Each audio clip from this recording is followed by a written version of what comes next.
All these numbers. Oh my goodness. Okay, so um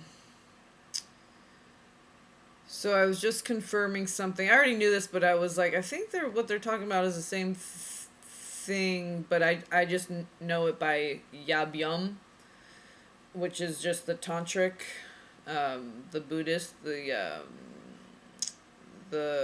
Vajrayana,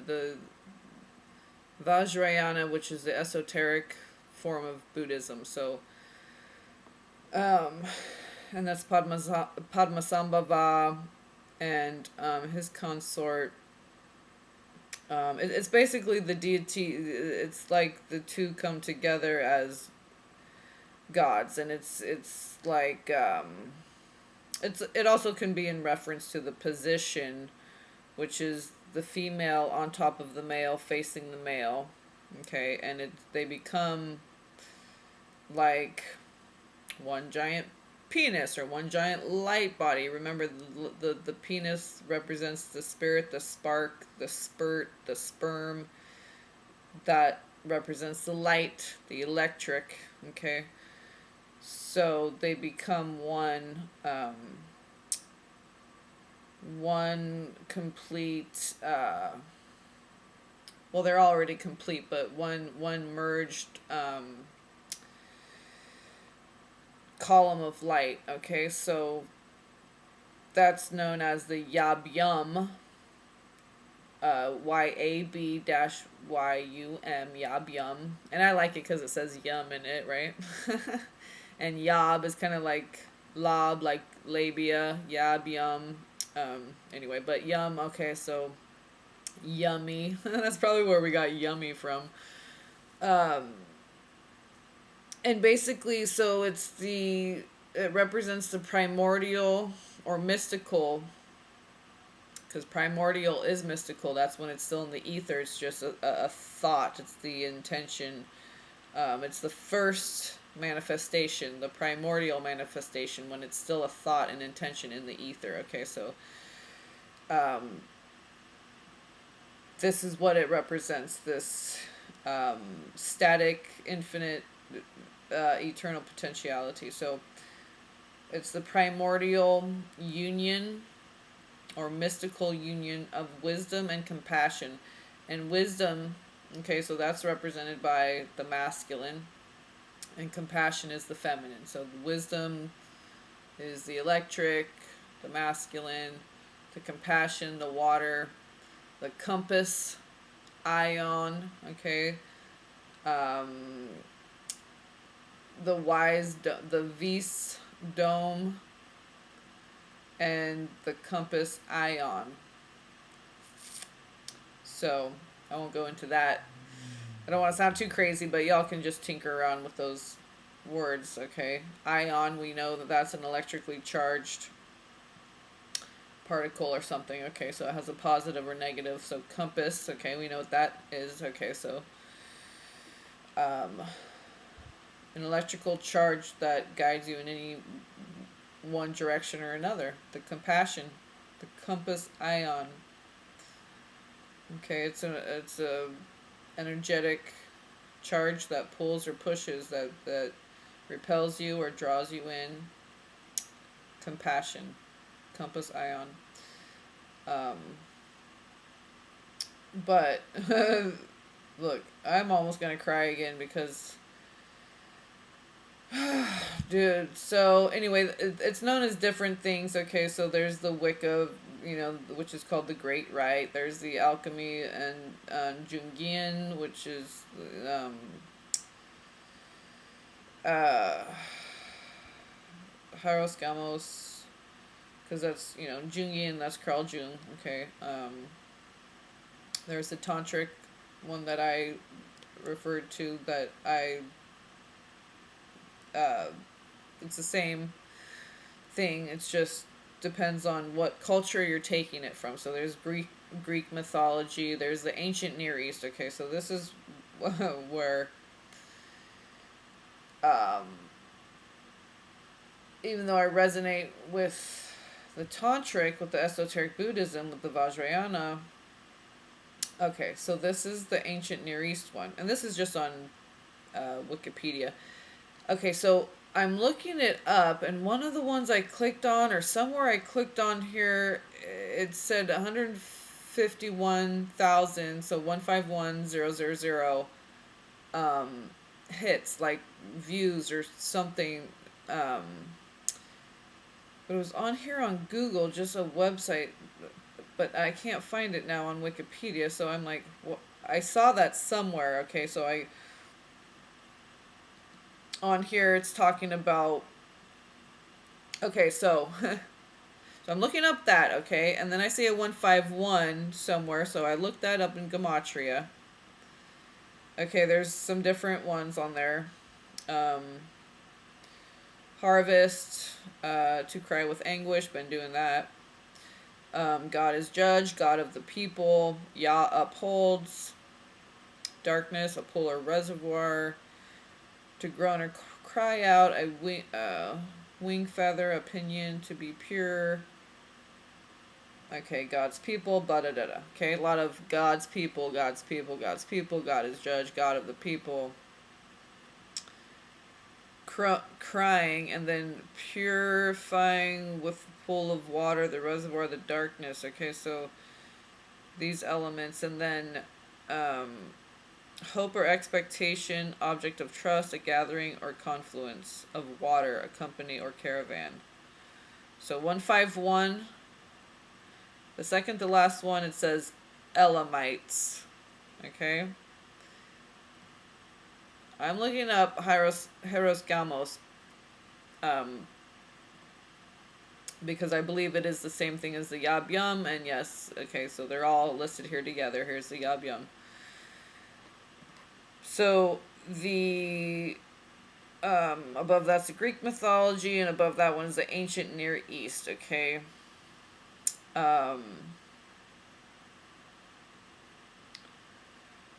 So it mentions Inanna. Okay. And I'm Anna, all right? Okay, and Inara was something that came to me. Okay, that came from Ina, which is the last three letters of my late sister's name, and then Ra, like the sun god. I put it together. I'm like, oh, Inara. Okay, and then I Googled it later, of course, because nothing's original, right? Nothing's new under the sun, so I Google it, of course. It's goddess of the steppe, and the animals of the steppe, Steppe. It's a geographical regional climatic zone, the steppe. Okay, the animals of the steppe, the regional climatic zone, the steppe, and goddess of children and childbearing. Okay. If I didn't know what gender my son was going to be, so I decided if he was going to be a girl, it was going to be Inara. He ended up being a boy, so it's Zoshim, and I gave that name to my niece for her cute puppy. So she has Inara. So, but this is Inanna. And then the temple of Iana, E-A-N-N-A. So Iana, my name, Anna, which means, so Iana means house of heaven. Okay, Anna means grace or heaven. Okay, Anna, that's God. Ah, anything ah. So when it's saying all these things, Uruk, Dumuzid, all these things with K's and Z's, okay, that is very much like my people. I'm thinking, okay, this is like Khazarian, this is like the ancient tribal, okay, and then there's Iana there, and then Inanna, all this Anna, okay. And then I could just tell with the Z's, I'm like, okay, it's gonna be there's gonna be some connection here. So with that, okay, and then it's talking about the autumn equinox, the autumnal Zagmu festival.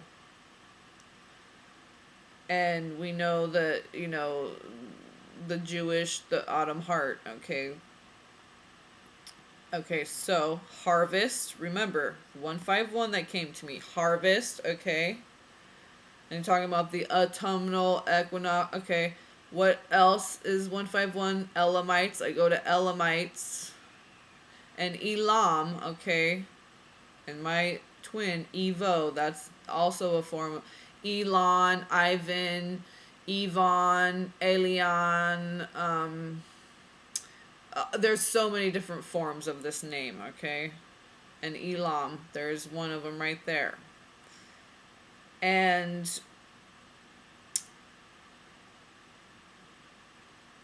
Elamites and Susiana, okay? Susiana, again, Anna, okay? That was an alternative name for the Elamites, the Susiana.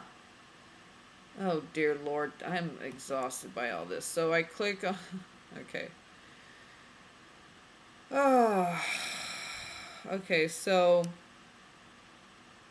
and of course, the Qatar's right there, and that's the people. When they came to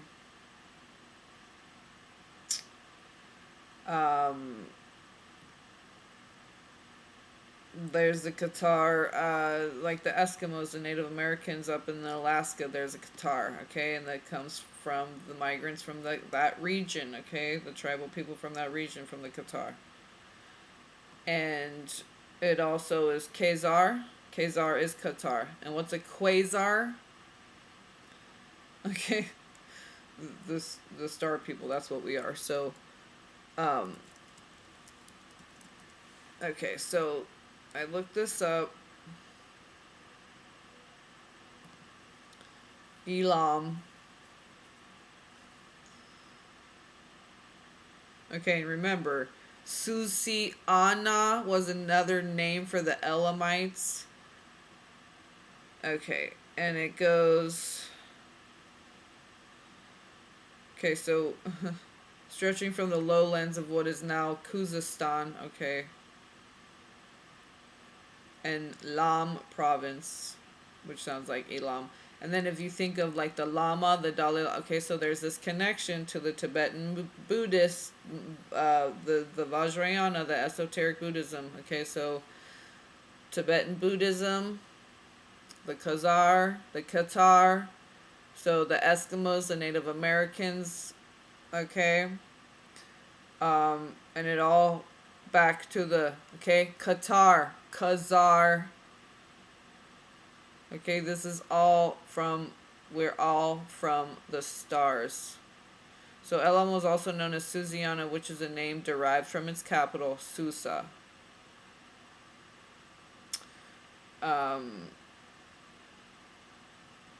Where's the part where I...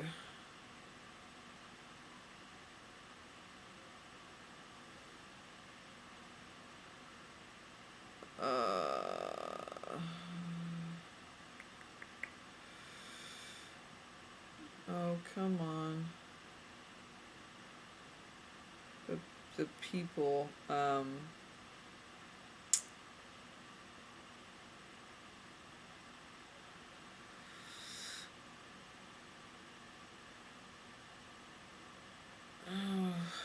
okay, somewhere, I can't find it now, but it was saying how they were descendants of Shem. Okay, and it's just like, man, I just got that number, the other number I just talked about. And then here it is again, bringing me back. I can't find it now, but it said Shem, okay? They're the descendants of Shem. It's just ridiculous.